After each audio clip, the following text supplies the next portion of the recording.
함께 기도하겠습니다.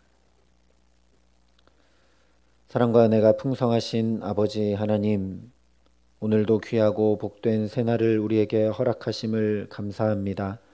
아버지 하나님, 이날도 주님의 사랑이 우리에게 충만히 임하지 않고는 살아갈 수 없어 이 시간도 주 앞에 엎드려 나아가오니 우리가 늘 듣던 그 말씀, 우리를 사랑하시는 그 말씀, 우리를 사랑으로 붙들어 세우시는 그 생명의 말씀이 오늘도 힘있게 들려지고 그 말씀이 내 안에 살아 역사할 수 있도록 우리의 삶을 지배하고 다스리고 인도하고 함께할 수 있도록 이 시간 우리에게 한 성령으로 역사하시며 함께하여 주시옵소서.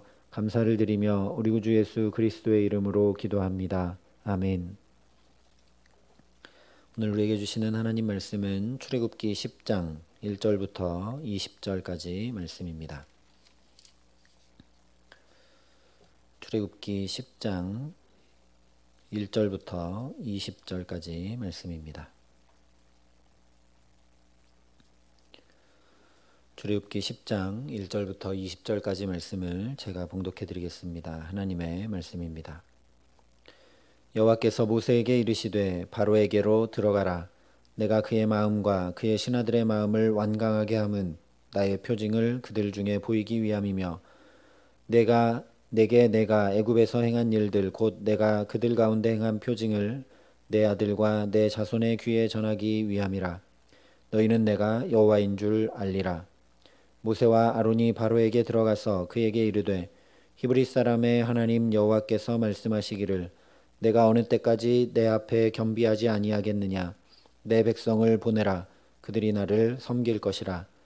내가 만일 내 백성 보내기를 거절하면 내일 내가 메뚜기를 내 경내에 들어가게 하리니 메뚜기가 지면을 덮어서 사람이 땅을 볼 수 없을 것이라.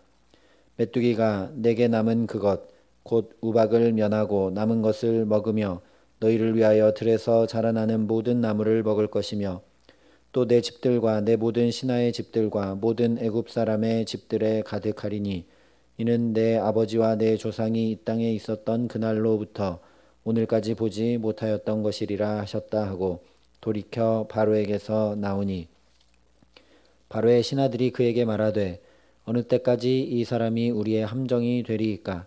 그 사람들을 보내어 그들의 하나님 여호와를 섬기게 하소서.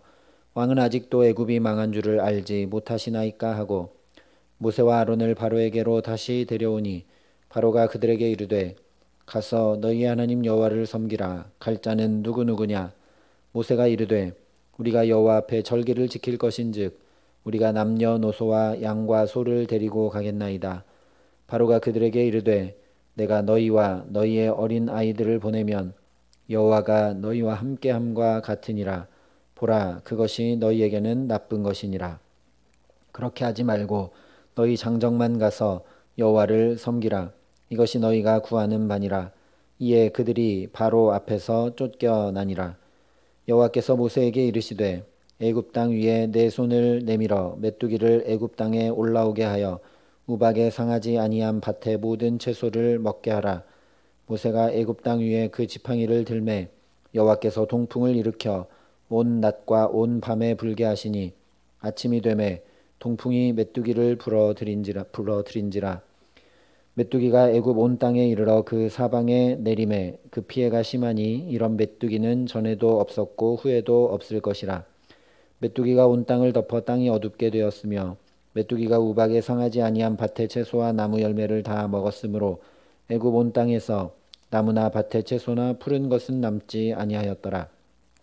바로가 모세와 아론을 급히 불러 이르되 내가 너희 하나님 여호와와 너희에게 죄를 지었으니 바라건대 이번만 나의 죄를 용서하고 너희 하나님 여호와께 구하여 이 죽음만은 내게서 떠나게 하라. 그가 바로에게서 나가서 여호와께 구하매 여호와께서 돌이켜 강렬한 서풍을 불게 하사 메뚜기를 홍해에 몰아 넣으시니 애굽 온 땅에 메뚜기가 하나도 남지 아니하니라. 그러나 여호와께서 바로의 마음을 완악하게 하셨으므로 이스라엘 자손을 보내지 아니하였더라. 아멘. 오늘은 8번째 이적에 대한 말씀입니다. 벌써 8번째입니다. 만약 우리가 바로라면 이렇게 완악한 마음으로 끝까지 행할 수 있을까 하는 의문이 들게 됩니다. 오늘 7절에 바로의 신하들도 이렇게 이야기합니다. 바로의 신하들이 그에게 말하되 어느 때까지 이 사람이 우리의 함정이 되리이까? 그 사람들을 보내어 그들의 하나님 여호와를 섬기게 하소서. 왕은 아직도 애굽이 망한 줄을 알지 못하시나이까? 신하들이 왕은 아직도 애굽이 망한 줄을 알지 못하시나이까? 라고 말할 정도까지 되어버렸습니다. 하나님의 말씀을 듣지 않을 때마다 재앙이 임해오고 네 번째 재앙부터는 애굽 온 땅에 재앙이 임하지만 이스라엘 백성들이 거하는 고센 땅에는 재앙이 임하지 않았으니 하나님의 말씀을 듣지 않아서 애굽이 망했다라고 말할 수밖에 없었을 겁니다. 그런데도 바로는 여전히 이 명백한 사실을 인정하지 않고 이스라엘 백성들을 보내지 않습니다. 처음에는 거대 제국인 애굽의 노동력을 책임지는 종살이를 하는 이스라엘 백성들이 다 나가버리면 제국이 유지되지 못하고 무너질 것이 뻔하기 때문에 보내지 못한 것이었습니다. 그러나 이 이적들이 하나님의 재앙들이 계속되는 지금 신하들이 말하고 있듯이 이스라엘 백성들로 인해서 애굽이 살아가는 것이 아니라 그들의 노동력으로 애굽이 유지되는 것이 아니라 오히려 그들로 인해 애굽 전체가 재앙을 받고 망하고 있는데도 보내지 않습니다. 또 바로는 언제나 거짓으로 내보낸다고 하여 재앙만 피한 후에 내보내지 않았습니다. 오늘도 16절과 17절에 모세와 아론을 급히 불러들여서 바라건대 이번만 나의 죄를 용서해 달라고 합니다.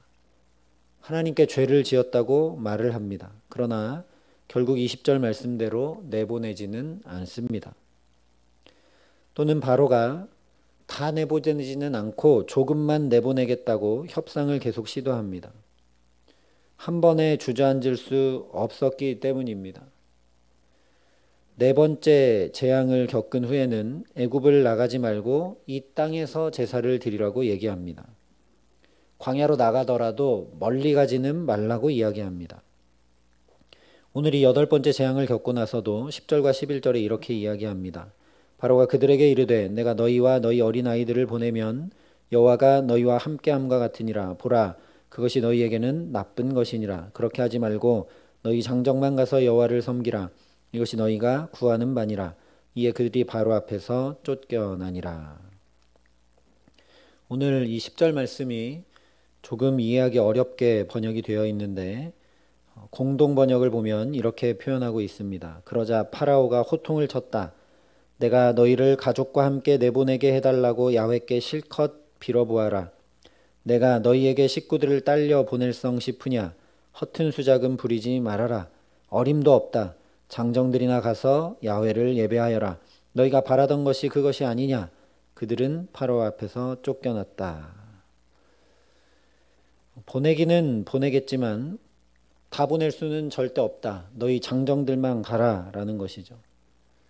장정들만 나가면 앞으로 애굽의 노동력이 될 여자와 어린아이들은 내보내지 않고 붙잡아 두어서 애굽이 너희들이 나가 하나님께 제사하더라도 무너지지 않게 하겠다는 것입니다. 어떻게 하면 이렇게 완악할 수 있을까? 어떻게 하면 이렇게 망해가는데도 하나님 앞에 돌이키지 않을 수 있을까? 우리가 의문이 들지만 사실 이해하지 못할 일이 아닙니다. 이것이 잘 이해되지 않는다면 우리도 아직 우리 자신의 모습을 잘 들여다보지 못하고 있는 것이 아닌지 모릅니다.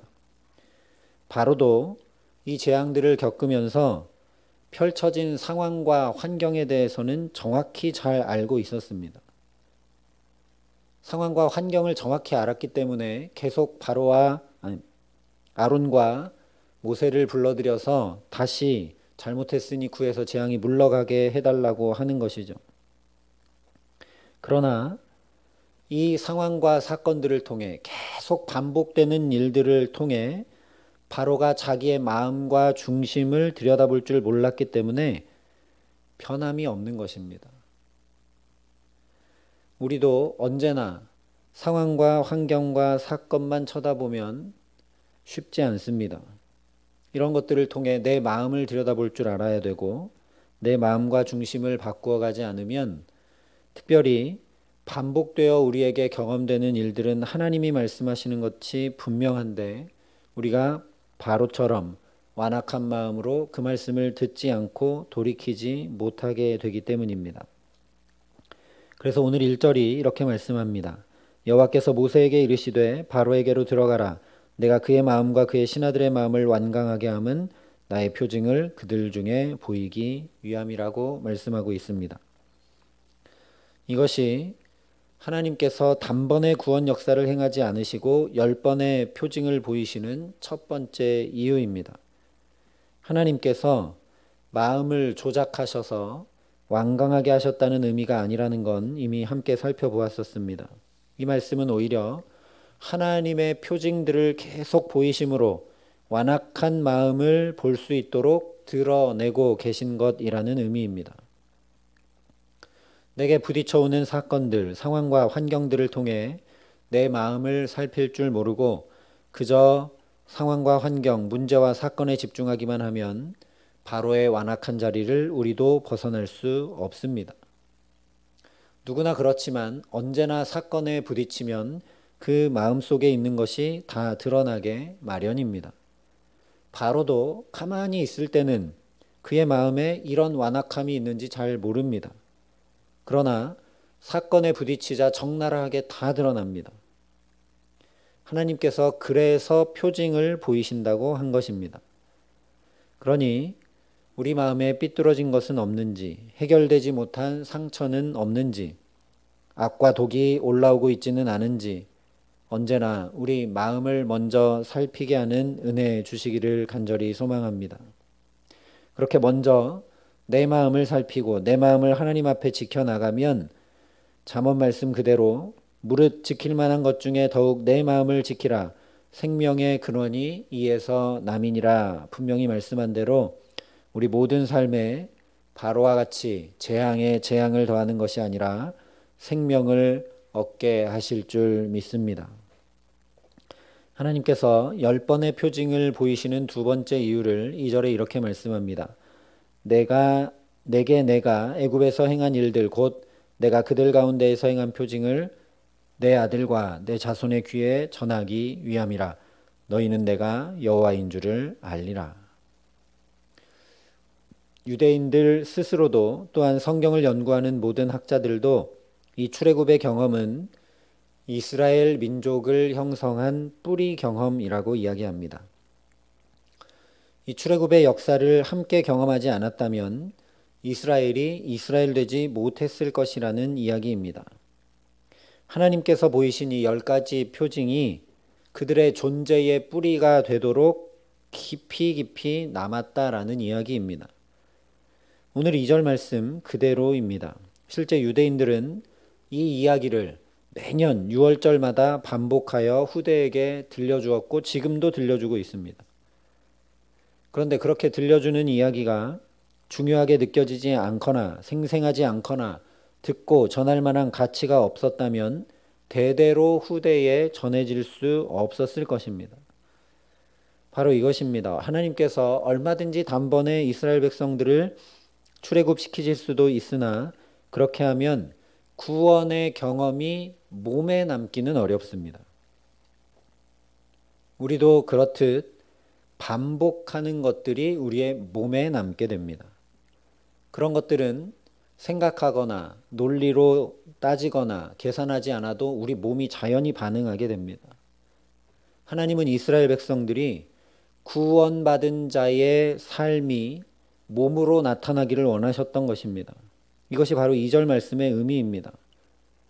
전하기 위해서는 먼저 우리 몸에 체득되어야 합니다. 우리가 자녀들에게 이웃들에게 전하는 복음에 힘이 없고 효력이 미비한 이유는 내게 먼저 그 복음이 체득되지 못했기 때문입니다. 복음을 머리로만 알고 전하면 그야말로 복된 소식에 불과합니다. 그러나 내게 체득된 복음은 구원을 주시는 하나님의 능력이 되어 역사하게 되어 있습니다. 그래서 오늘도 하나님께서 이스라엘 백성들에게 표징을 보이시고 또 보이시듯 우리에게도 역사하고 계신 줄 믿습니다. 이스라엘 백성들에게 반복하고 또 반복하셨듯 우리에게도 상황과 사건들을 통해, 특별히 우리가 반복하여 경험하는 일들을 통해 역사하고 계십니다. 특별히 코로나 상황을 계속 반복하여 우리가 경험합니다. 이 일들을 통해 저와 여러분의 마음과 영혼을 환히 여셔서 우리에게도 하나님의 구원이 깊이 남고 몸으로 체득되고 이 어려운 때에 하나님이 돕고 건지시고 인도하시는 이스라엘 백성들과 같이 구별해 주시는 은혜를 통하여 하나님의 구원을 더 깊이 알게 하시기를 간절히 기도합니다. 여러 가지가 있지만 특별히 우리가 늘 반복하는 중요한 일은 바로 이렇게 말씀을 듣고 기도하는 일들입니다. 그러니 이 가운데 복음이 더욱 복음으로 심겨지고 자라나 열매 맺으며 정말 우리 각 사람에게 복음이 구원을 주시는 하나님의 능력으로 역사하시는 은총 주시기를 소망합니다. 그러니 첫 시간 우리를 이 자리로 부르신 하나님 앞에 먼저 우리의 마음을 잘 살피게 하시기를 소망합니다. 우리가 경험하고 우리가 부딪히는 상황과 사건과 사람들을 통해 그 상황과 사건과 사람을 핑계댈 것이 아니라 먼저 내 안에 무엇이 있는지 살피고, 또한 이렇게 매일 듣는 말씀과 하나님 앞에 엎드려 기도하는 일들을 통해 먼저 우리 마음 살피게 하시기를 소망합니다. 그래서 말씀으로 우리의 마음을 잘 지켜내어 생명이 풍성케 하시기를 소망합니다. 또한 오늘 하루도 이스라엘 백성들과 같이 모든 삶에 주님의 은혜를 입어 살게 하시고 구별된 은혜를 입고 살게 하시기를 소망합니다. 매일 반복해서 일하고 매일 반복해서 공부하고 매일 반복해서 사람들을 만나는 모든 일들 가운데 이스라엘 백성들에게 역사하셨듯이 나와 우리 가정과 자녀들과 일터와 생활 가운데 주께서 구별해 주시고 주께서 피할 길을 내주시고 주께서 친히 붙들어 인도해 주시기에 복음의 능력을 오늘도 저와 여러분이 오늘의 삶을 살아가는 동안 우리의 몸으로 알고 우리의 몸으로 깊이 체득하고 그 복음이 우리 마음과 영혼 깊은 곳까지 분명하게 새겨져서 이 복음을 전하지 않을래야 않을 수 없는 그런 귀한 하나님의 사람들로 살아가게 하시는 은혜 주시기를 우리 구주 예수 그리스도의 이름으로 간절히 축원합니다. 함께 기도하시겠습니다. 아버지 하나님, 오늘 바로에게도 이스라엘 백성들에게도 하나님께서 단번에 구원하시는 것이 아니라 10번의 이적과 표징들을 통해 구원하시는 이유를 듣게 하시니 감사합니다.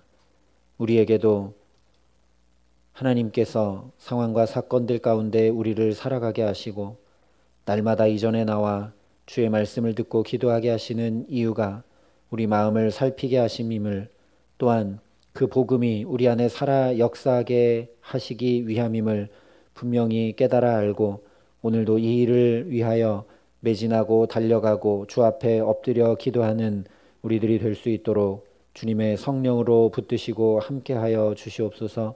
하나님, 그래서 복음의 능력이 우리의 가정과 자녀들과 일터와 모든 삶에 나타나 역사하는 은혜를 더하여 주시기를 간절히 소원합니다. 이스라엘 백성들을 붙드시고 구별하시고 함께 하셨던 것처럼 우리의 가정과 자녀들과 일터를 구별하시고 붙드시고 인도하시고 함께 하여 주시기에 우리에게 복음이 그저 머리로 이해하는 것이 아니라 삶의 마음과 영혼 깊은 곳에 체득되어서 하나님, 이 복음을 우리 입술로 말하고 전하고 이 복음이 정말 이스라엘 백성들이 그랬듯 대대 손손 전하여지는 그런 복된 은총을 우리가 덧입어 살아갈 수 있도록 우리 가운데 함께 하시며 은혜 더하여 주시옵소서. 이제는 친히 우리의 구원이 되어주신 우리 구주 예수 그리스도의 은혜와 그 독생자 예수를 아낌없이 내어주신 아버지 하나님의 놀라우신 사랑하심과 오늘도 우리가 복음의 능력 안에 거할 수 있도록 우리를 붙드시는 성령 하나님의 교통하시고 역사하심이 여기 머리 숙여 먼저 우리의 마음자리를 살피고 그 마음에 주님의 성령 임하기를 간구하며 그래서 복음의 능력이 우리 모든 삶에 나타나 역사하기를 소망하고 결단하는 여기 모인 모든 주의 성도들과 사랑의 빛교회 모든 교우들과 이 나라 이 민족과 이 귀한 복음을 오늘도 세계 만방에 전하시는 선교사님들 가운데 이제로부터 영원토록 함께 하시기를 간절히 축원하옵나이다. 아멘.